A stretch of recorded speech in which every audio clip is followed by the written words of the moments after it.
Hello my dear students, today in this lecture we will study strength of material. In the previous class we have studied the deformation due to its self weight of a prismatic bar. Okay, that formula is gamma L square by 2E, where gamma is the unit weight of that material, and in terms of weight, that is WL by 2E. All this we have studied in about elongation of a prismatic bar. What is prismatic bar? All we have studied in the previous class. In this class, whatever I will teach, that is exclusively for mechanical students. Okay, this content is not in the civil syllabus. Whatever I will teach today about temperature stresses in composite bars, modulus resilience, strain energy, and our principle of superposition, all these are not in civil syllabus. Okay, so that I suggest the civil student not to follow this video. This is only for mechanical students. Okay, starting with our lecture with first principle of superposition.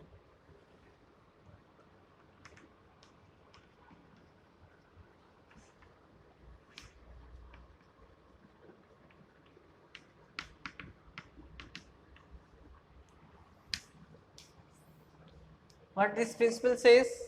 This principle says about the deformation of a body, the total deformation of a body is equal to the deformation of each part of that material. Like this, if the load is applied somewhere here, suppose P, and the bar is divided like this, suppose length is L1, here length is L2, here the length is L3. Okay, here also some, suppose it is applying it, suppose P1, here P2, here P3, like this.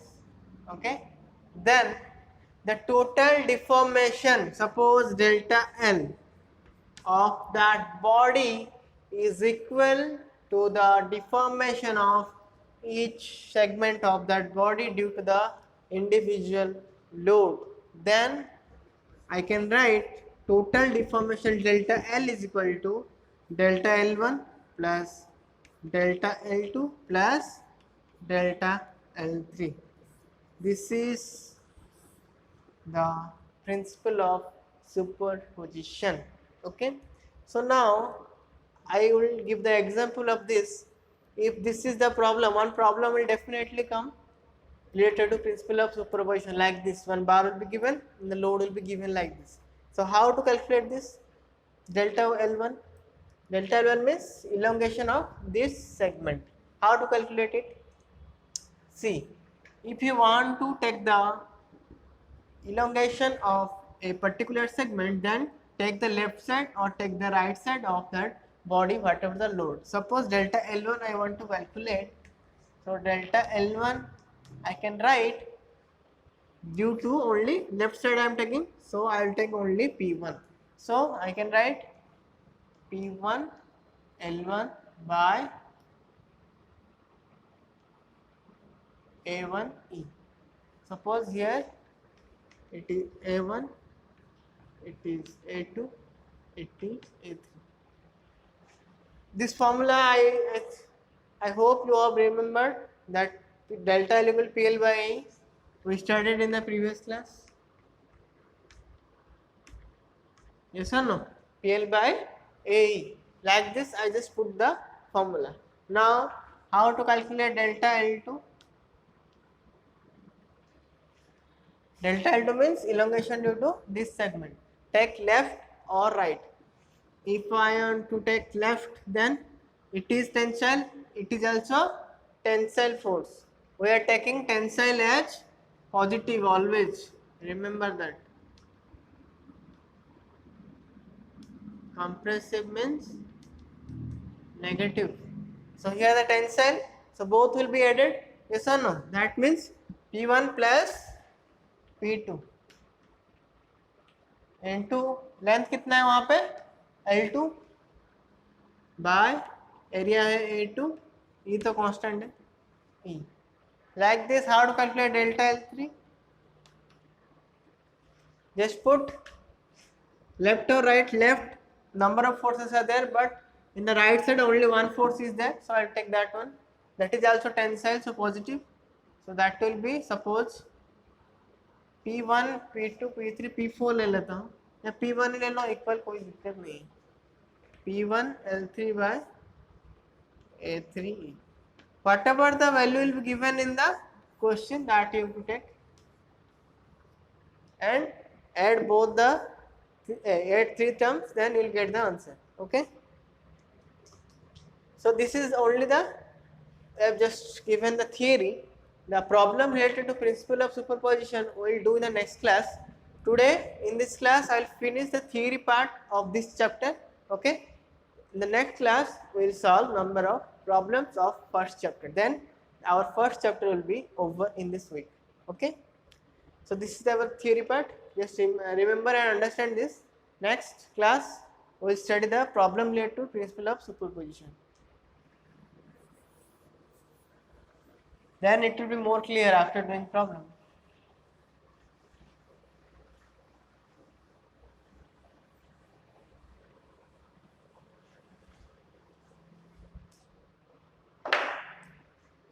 Then next topic,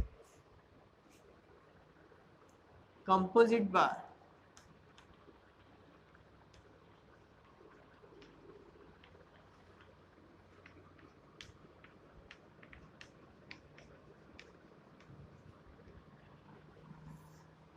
Composite bar means the term only saying composite means not homogeneous, means there are different types of material mixed together to make it composite. Suppose one material is there in the upper side, suppose this is one material and this is another material. Both are joined together and an applied force is suppose P. Okay. Now here the suppose the area is AE, A1, E, whatever you can vary, no problem in it. Okay. Length is same for both the term. Okay. Now if someone will tell to calculate the stress, okay, or elongation, whatever you can calculate. How to calculate? In this composite bar, one tensile load is applied at both the ends. So the total tensile load or compressive load, whatever the load, that load will be equal to the load carried by both the materials. So I can write total load P is equal to load carried by our first material. Suppose this is 1, this is 2. So load carried by the first material plus load carried by the second material. That will be the total load P. That will be sum of P1 plus P2. Okay. If in the next statement, if in this composite bar, the elongation of that composite bar will be equal for both the material, means delta L1 is equal to delta L2. So I can write P1 L by A1E equal to P2 L by A2E. Okay. So in this case, if someone will tell to calculate the elongation, then that will be equal for both the material. If someone will tell to calculate the stress, how to calculate? P1 by A1 is stress, yes or no? Load by area. So I can write that is stress sigma L by E equal to sigma 2L by E. Here, as both the materials are different, so you can differ the modulus of elasticity because that will be different for both the materials. Okay. Then it should be E1, E2, but length will be equal for both the term. So that will be sigma 1 by E1 equal to sigma 2 by E2, as length is equal for both the materials. Okay, again I am repeating, if in the problem composite bar case comes, then it is the section of different materials joined together. If the load is P applied, then that load will be equal to the load shared by our both the material. That's then the P will be equal to P1 plus P2. But elongation will be equal for both the materials. The delta L is equal. So I can write PL by A equal to PL by E. So whatever the data that is given for both the material, just take it equal, then I become P by A equal to sigma, just stress, then length cancel, then this term came. Okay, this is all about the composite section. Next we will study, next topic is our temperature stress or thermal stress.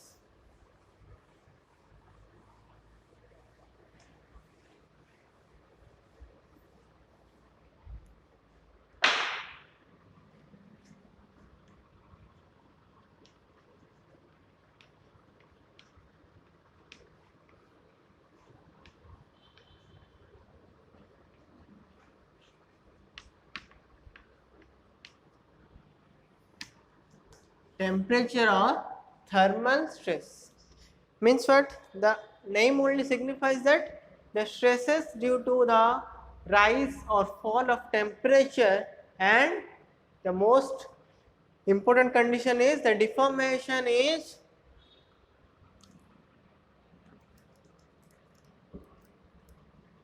the temperature or thermal stress, means the rise or fall or temperature when the strain is registered, yeah, deformation is registered. I told in the first class, in the stress chapter, stress or strain chapter, the stress will only come when the strain is registered or the deformation is registered.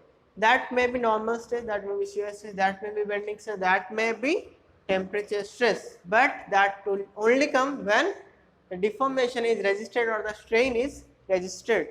So that condition is always same, but in this case the stress is only due to your rise or fall of temperature, then that will be called temperature stress or thermal stress.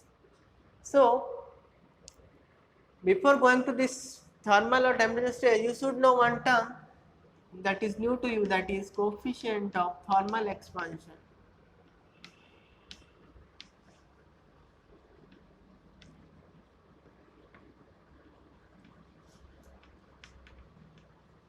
Coefficient of thermal expansion, that is denoted as alpha. Okay, so what is alpha here? Alpha is equal to some value is there for different material. So I just write some value, you can remember or you can your wish, that is not compulsory to remember all the values, but at least remember the value of steel, that is 12 into 10 to the minus 6 per degree Celsius. It is this unit is opposite to temperature. Temperature unit is degree Celsius, alpha unit is just opposite of by degree Celsius. Then remember of copper, 16 into 10 to the power 6 per degree Celsius. The remember of aluminum, 23 into 10 to the power minus 6 per degree Celsius. If you don't want to remember, then just remember that the coefficient of thermal expansion value of aluminum is more than the copper, than more than the steel. So you can remember only one sentence at least, that will be helpful for the further application. Only at least remember this. Okay, clear? Next we will move to what is thermal stress, how will you calculate this? Note it down.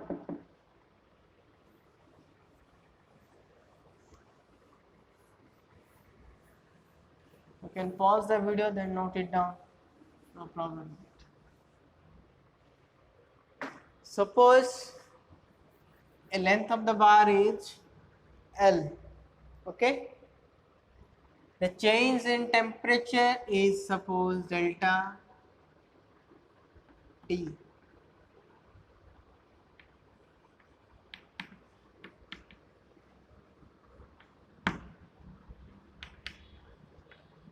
The original length.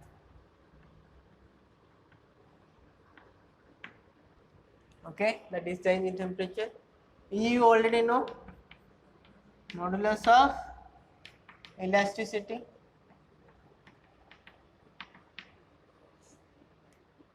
Okay, alpha you already know, coefficient of thermal expansion, just I told.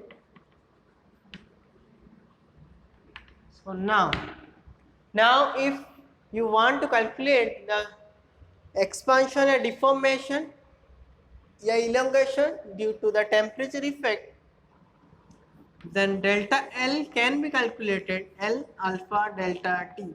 Remember this formula. The deformation of a body due to temperature can be calculated L alpha into delta T. Okay. From this term you can calculate strain. What is strain? Strain is change in length by original length, change in length, just length come to this term. So that will be alpha delta T. All you can calculate by just the derivation, no need to by heart all the formula. Then next, how to calculate stress? From the Hooke's law you studied, stress is equal to E into strain. Yes or no? Sigma is strain here. In strength of material case, you cannot understand if you do not watch the previous videos. Okay, always watch the previous videos for better understanding. Okay, so stress equal to modulus of elasticity into strain. Then stress will be equal to E into strain means alpha delta T, alpha into delta T. So this is the temperature stress or thermal stress. Okay, clear? Alpha E into delta T, that will give you the stress. Clear? Next,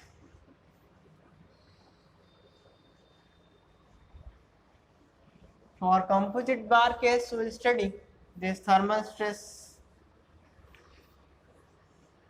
term. For composite bar,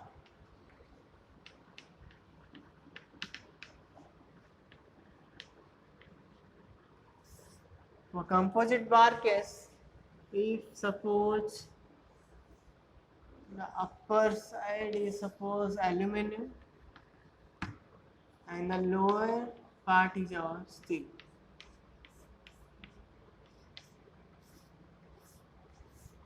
Okay, it is steel. Suppose the length is L. Okay, if the deformation you want to calculate, okay, so in this case what will happen in the temperature stress case, the alpha AL value is greater than the alpha steel value, yes or no? So from the formula, what is the formula of elongation? It's L alpha delta T. Okay, in this case the length is constant, yes or no? Length is constant, alpha is only variable because change in temperature is also constant for this body.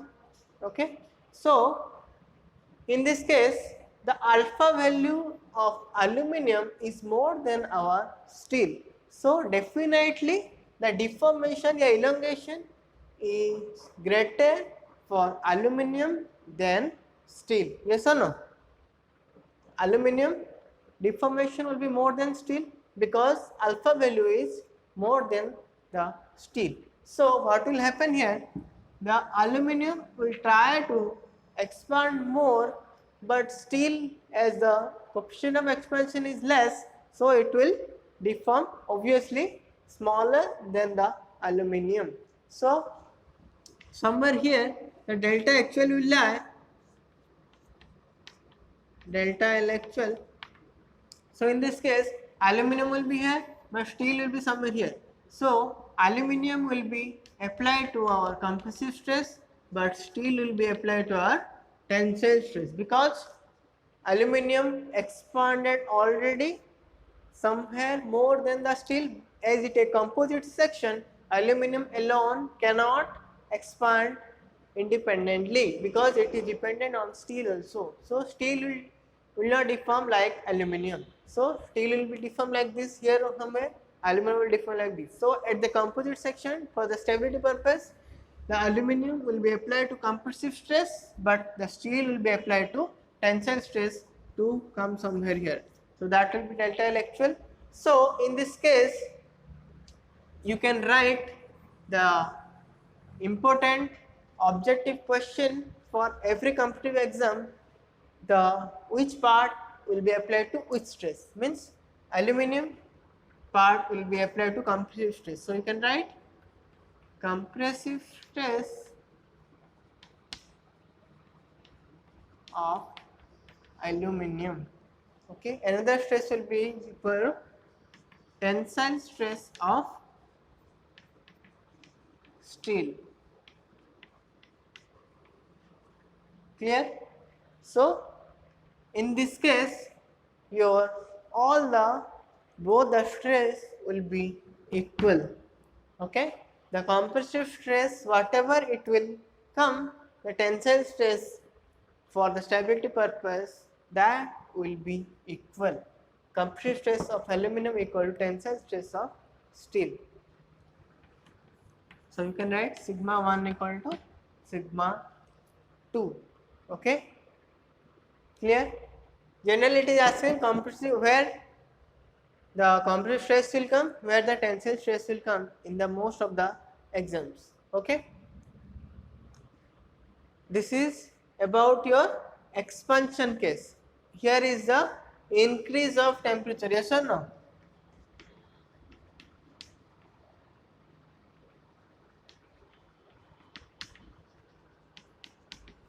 Here we are increasing the temperature, that is why aluminum is expanded. But if I will tell there is a decrease of temperature, then what will happen?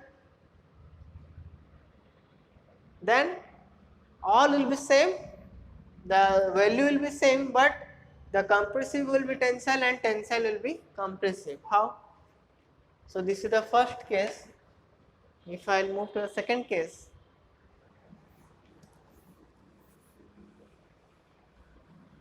that is decrease of temperature.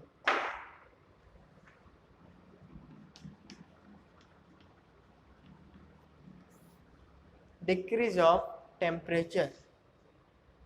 So in this case, if I will decrease the temperature, then there will be contraction in place of your expansion. There will be definitely contraction will be there. So if the body will contract, aluminum will be contract more, because same case deformation formula will not differ. That formula is same, L alpha delta T. The metal which alpha value is more, that will differ more, that will expand more, that will contract also more. Somewhere here it will come contract, the steel will be somewhere here. For stability purpose it should come here. So aluminum will be tensile, steel will be compressive load. Okay, so tensile, just opposite you can write tensile stress of aluminum is equal to compressive stress of steel.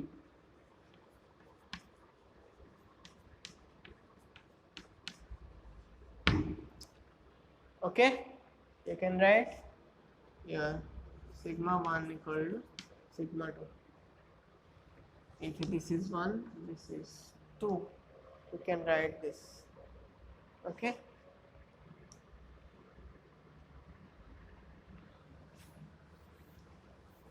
This is all about temperature stress of a composite bar. The next topic is your strain energy.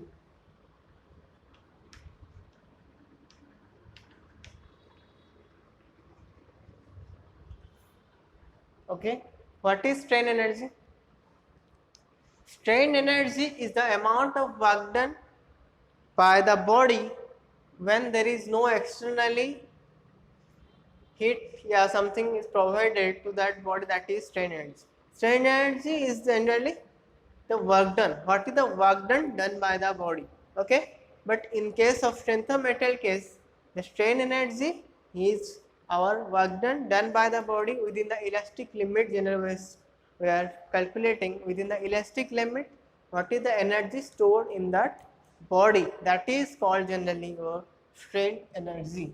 So in the strain energy case, you can calculate the strain energy, that is denoted by capital U by stress strain curve of a body. Suppose here is the elastic limit, this point is your elastic limit, then there is a term will come, that is resilience.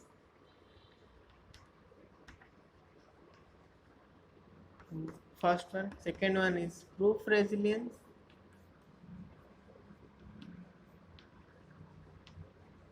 third one is modulus of resilience.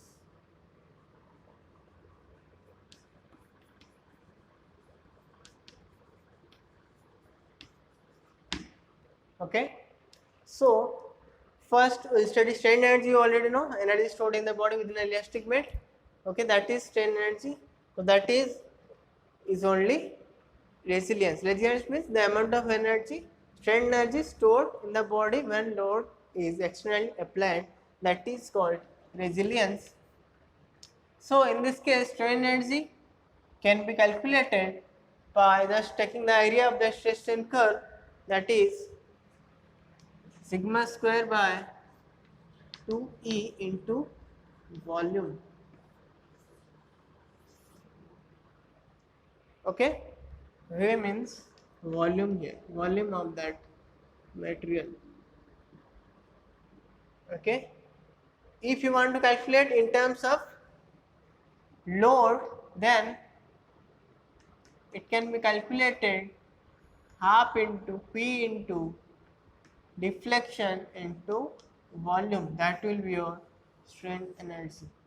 Both the terms will give you the strain energy. If in some problem it will say to calculate the strain energy, then you can calculate by using both the formula. First formula is sigma square by 2E into volume. Okay, second formula half into load into deflection into volume. Okay, if in this formula is you had just calculating the area under the curve, that is you can derive half into stress to strain. From that term it came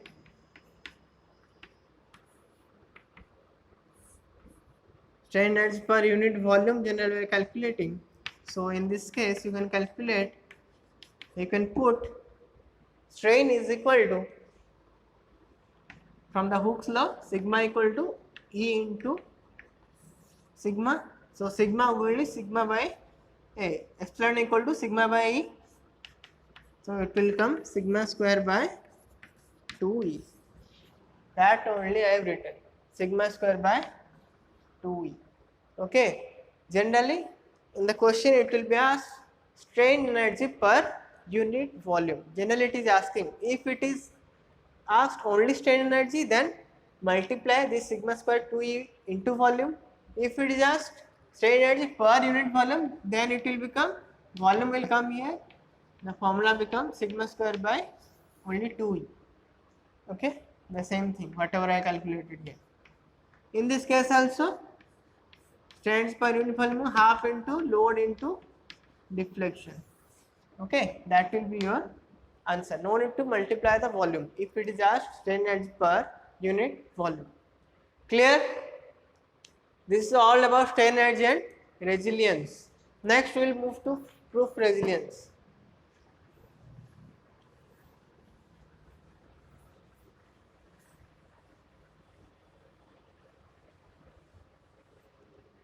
Proof resilience means what?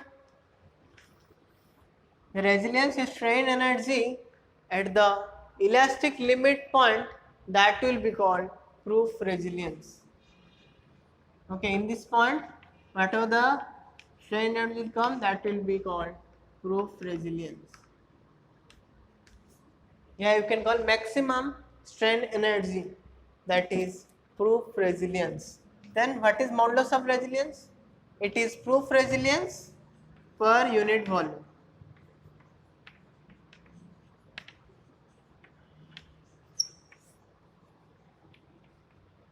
That will be your modulus of resilience.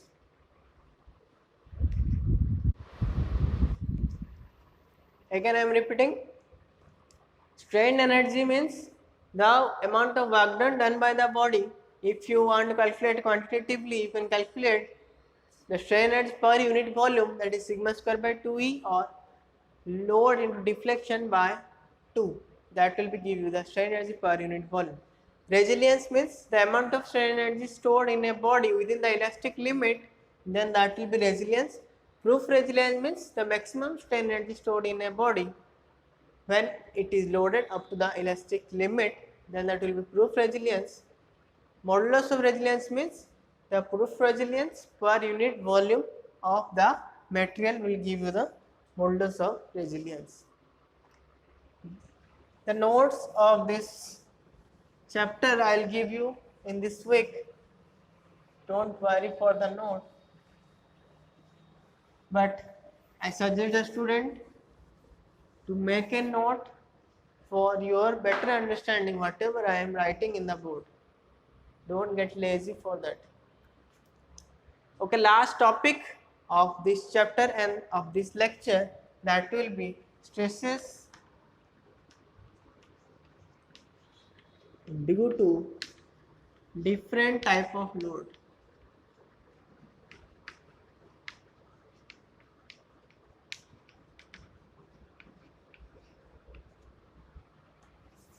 Stresses due to different type of load. First one, due to gradually applied load.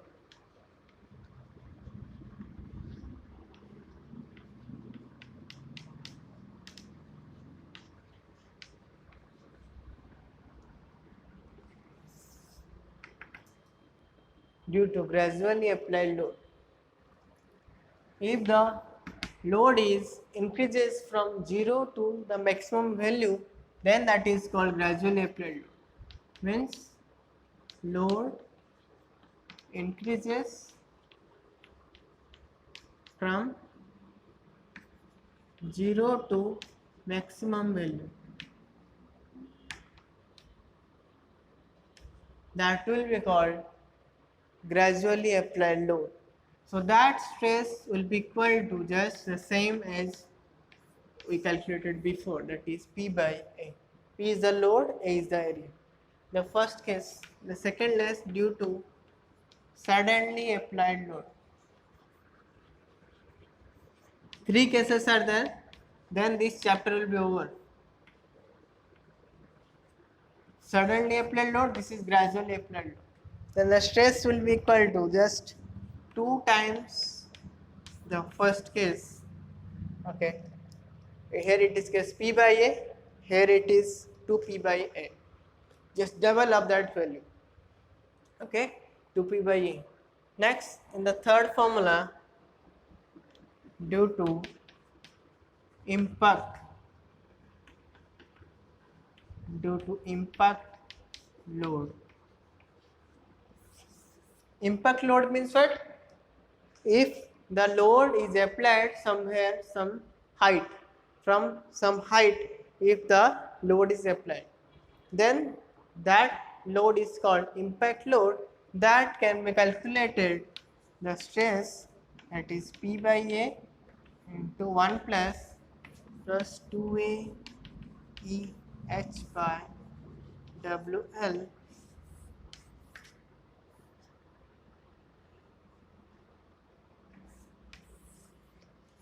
So this is the formula if you want to calculate the stress due to impact load. Again, I will write it here. That is not clear, I think.